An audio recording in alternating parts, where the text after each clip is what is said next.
Hi there. So my name's Frank Candelaria, and I'm the Dean of the Blair School of Music at Vanderbilt University. And I am very pleased to have today as a guest Pauchi Sasaki, who's one of the most innovative, exciting, and just timely composers on the scene right now. How are you doing, Pauchi?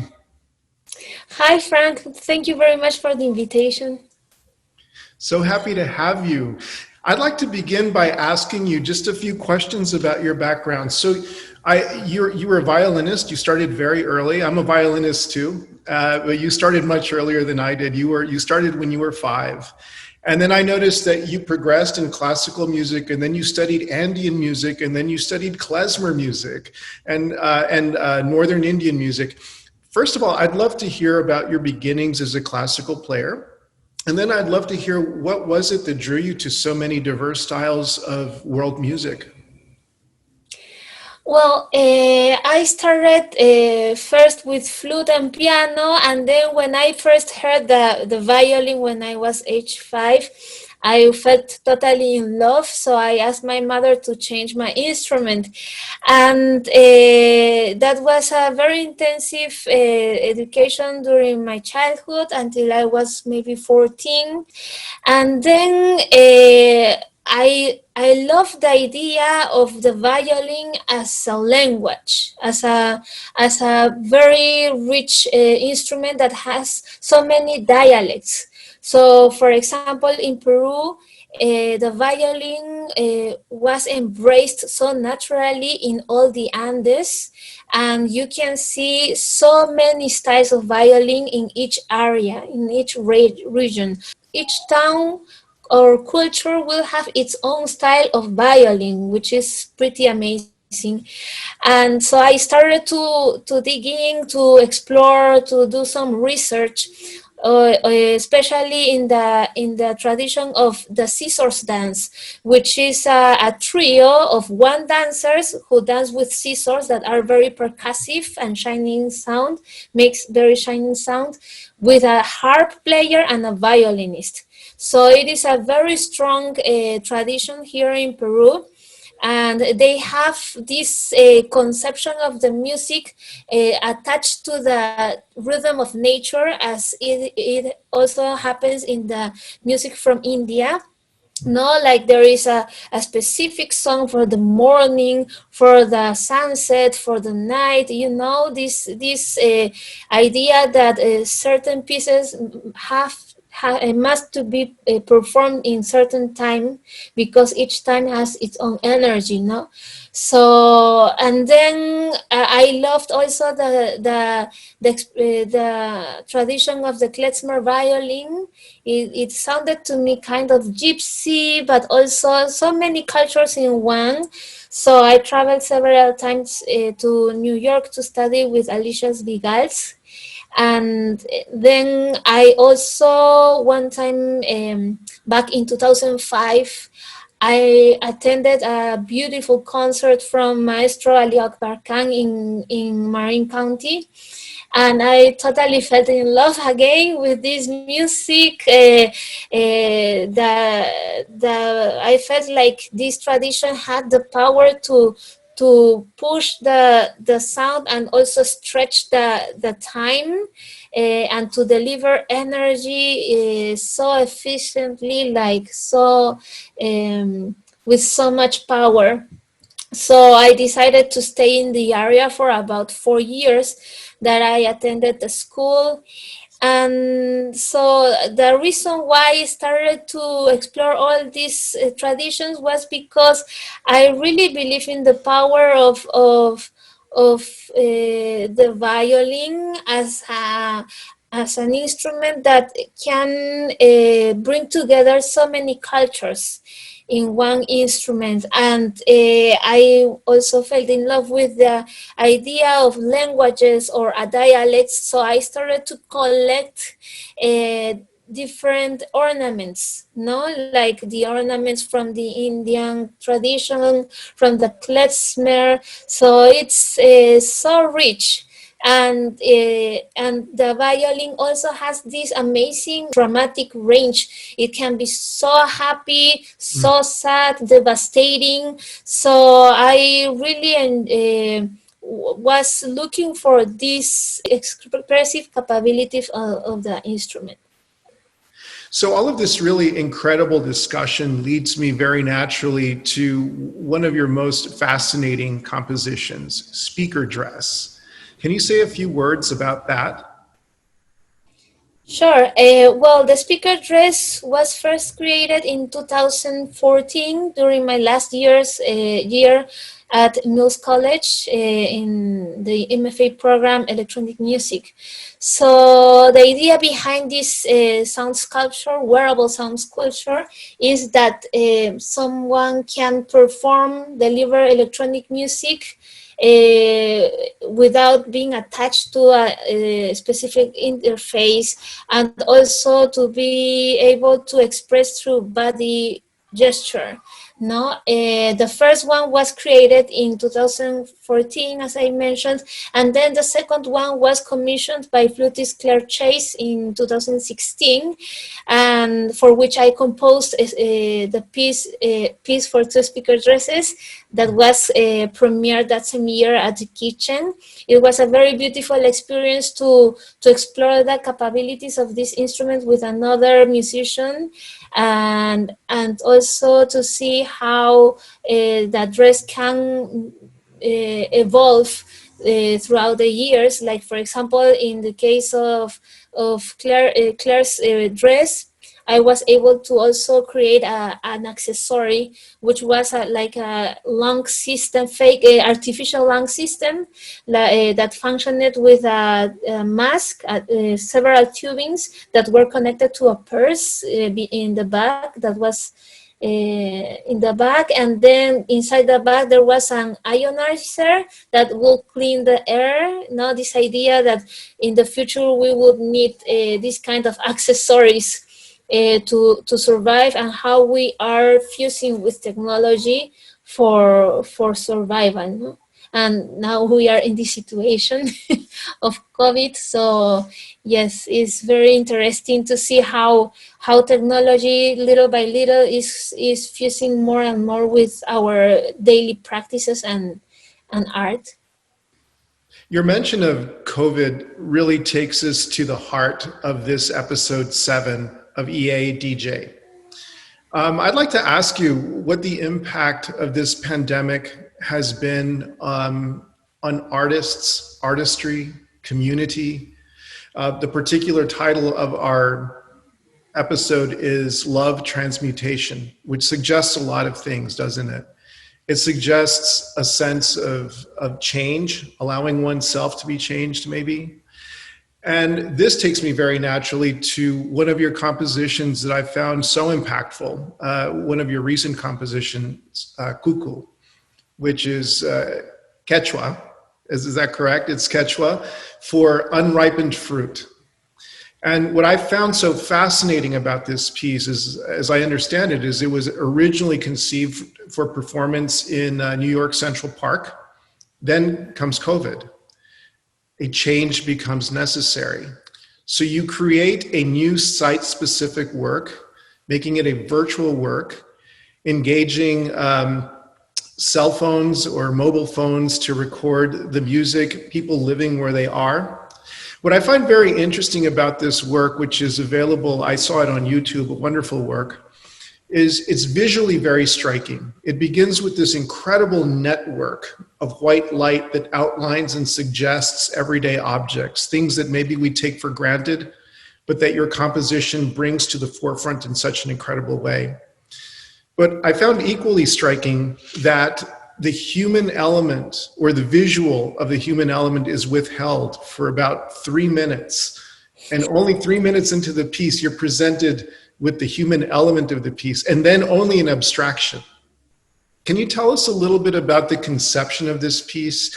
There's so many ways that conversation could go, but it is a piece that you really wrote in this time of COVID. So I'd like to see how that interacts with the theme of our episode, Love Transmutation, and your work in general. Yes, the process of Cuckoo was very, very interesting and intense, as you can imagine. When in March we had to decide with the commissioner, which was America Society, a nonprofit organization based in New York City. We had to to decide to go online because it was obvious that the world was going to be closed for a while, and we started to think about the script and how what kind of material we could get from the musicians. So the musicians were based in New York City, Ithaca and Berkeley.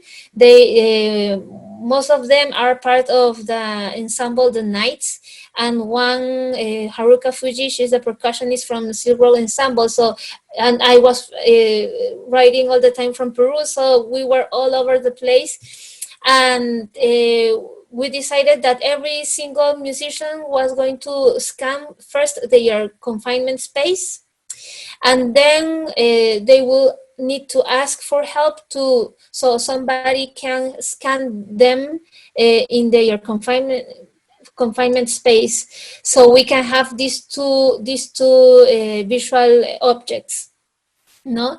And at the beginning there is this long section of 3 minutes that we are going navigating through these empty spaces, like what means now space, no, like the place that we go out, or the spaces we create now through virtual technology, or the spaces we go in subjectivity. So because now we always want to travel, but now we have to travel in different ways through our imagination, through technology.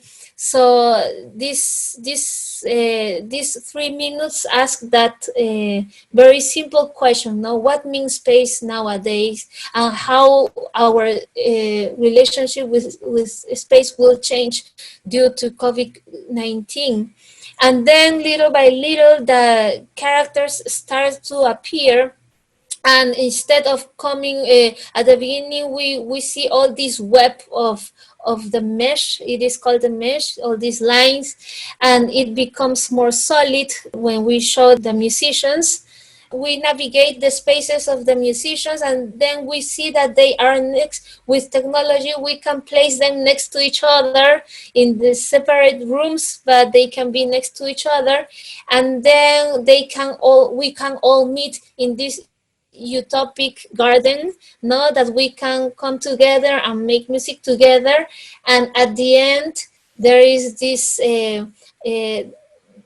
the end musically I call it patronal, which is a style of music here in the Andes from Peru, that it is very festive, and it is very alive, like it's a big party, no. So this last section is a patronal for me, that where we all come together, but also we can go to nature even in a virtual way. So the process was very intense also in a technical sense, because of course the post-production, the visual animation, Juan Carlos had to clean up all the objects a lot, because of course the musicians are not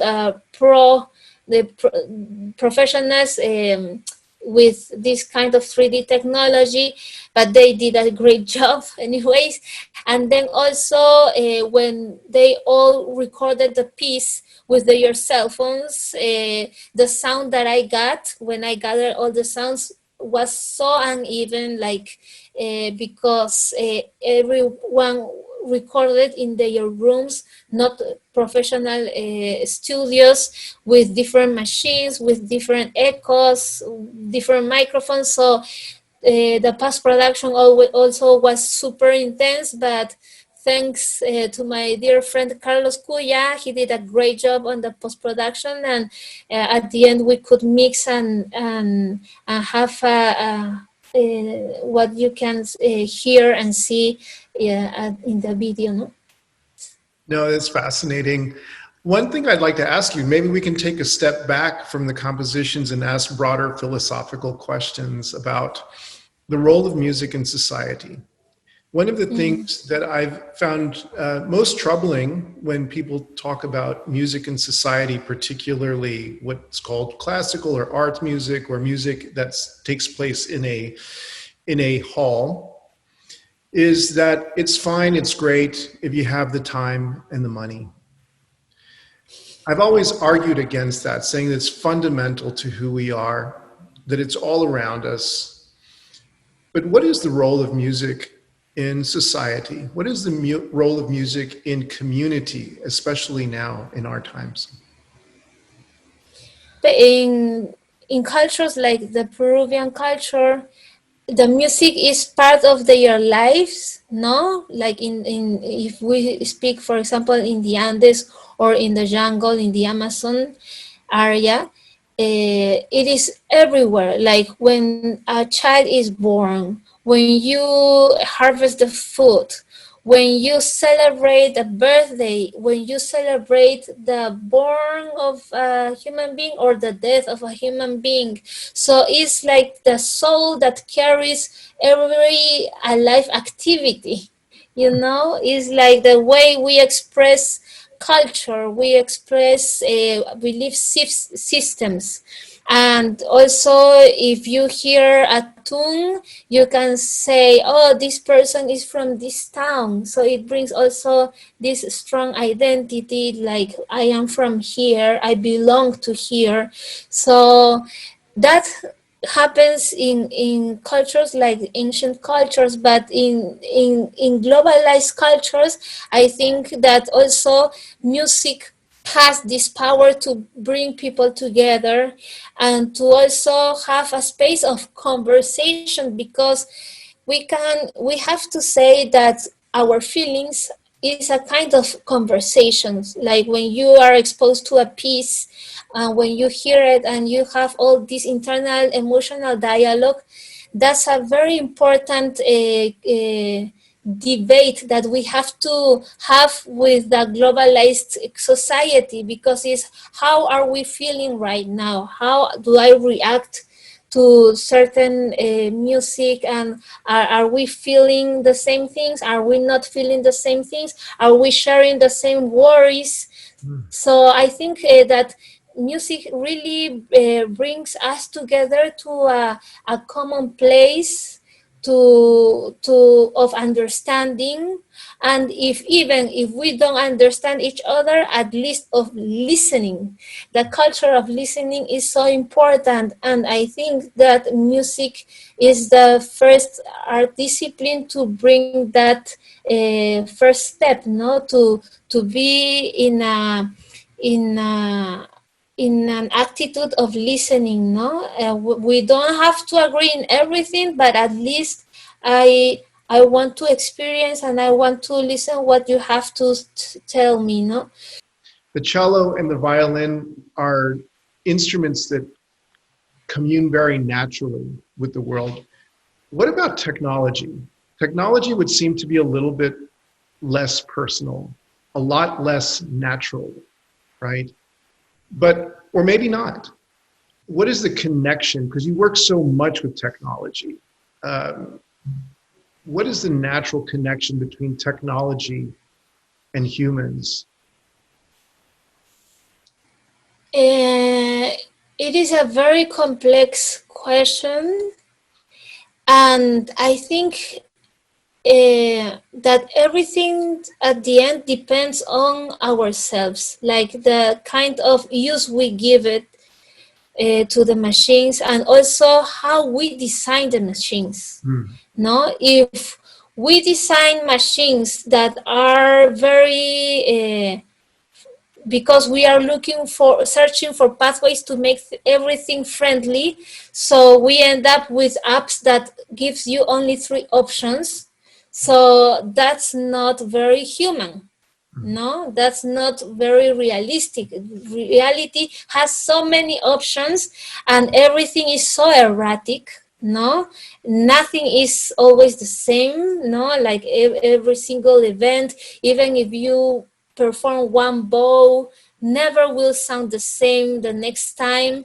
So I think if we have keep that in mind while we design technology, I think we can develop a very human relationship with the machines. But if we keep uh, simplifying our relationship with technology, that's something very dangerous for our brains and also for our little babies, no? Because the world doesn't work that way. It's not like, okay, choose A, B, C, okay, C, and then you go A, B, C, C, A. So the world doesn't happen that way. So I think, for example, that's why when I design my instruments that are interactive, I always use, well, sometimes like algorithmics, so you have something more erratic, but also in the design of the hardware, I always keep in mind that this hardware has to allow me a human gesture, like to be gestural, like for example, there is this electromagnetic fields that I put that name, but it's basically a movement tracking instrument with a webcam, no? So if I move here, it sounds low frequency, and then I go up here and goes high pitch. So if and then so and I know that my body won't move the very exact way, even if I try it. So that's how I assure that the outcome will be erratic and will be unique. No, it is not a repetition, an exact repetition of a formula ABC. No, so I think if we keep in mind this need to generate, to design software and hardware that allows error, that allows erratic sounds that brings together human gesture. So I think that's a safe place to meet with technology, no? But if we keep going towards a design that always constrains our mind, I think at the end we will have social problems because software and hardware really um, shape our minds, no, and our practices. So I think we need to talk a lot about this. We need a lot of criticism. I believe that it is very important to talk about this in the schools, to kids, to children, to people in high school, so they can have a more critical approach to what they are using every day. You know what I find fascinating about all that you just said is that you've made peace and you've helped me make peace with technology. My background is as a 16th century scholar. It's the age of humanism. And as I listen to you talk, you're every bit the humanist. You're a humanist who works with the most recent technology, fundamental to all of the work you do, rather than fetishize technology, rather than fear technology. You foreground the human element in technology, maybe better through technology, right? Would that be fair to say? Well, it is important, I think, to save the human element, as you said, because we are with all these myths or maybe realities about singularity, no, and we have to be very cautious. Also, that always there is somebody behind each design behind this phone, behind these headphones, there is one person that has goals, that needs something from you. So we have to also be learn how to analyze what's the intention behind each design, which is the intention behind each application we use. And I think in that sense we will be able to be free, which is very important, and to remain free and to be very conscious about our decision making process. No, like for example, I have a baby that is 1 year old, and I always joke with my husband that I want him to be a coder. Like it doesn't matter how, but even if he wants to be a musician or if he wants to be a scientist, he has to learn how to code, because for me it is like the way the kids will always know that there is someone always behind each design and an intention. And I need my baby to also be conscious about that, and to be free and to have the tools to to make things in his own way. No, like if he wants a software that is peculiar, sophisticated, no, like intricate, like a painting, like a music, this kind of a specific work. I want him to be able to do it. I don't know if it is like too much, but I truly believe that we are now in a situation that we really have to make an effort to be independent, and that's and studying and to be critical towards technology is one way to do it. Those are really beautiful words, Pauchi. So what I'm taking away from our talk is that this is really a time to pause, to reflect, above all, to love, and to come out of this experience much different than we entered it. And if we are to take a cue from your music and from your philosophy and what you've shared today, that's going to be a change for the better. So thank you so much for being with us. Thank you very much, Frank. It was lovely to talk with you today. Thank you.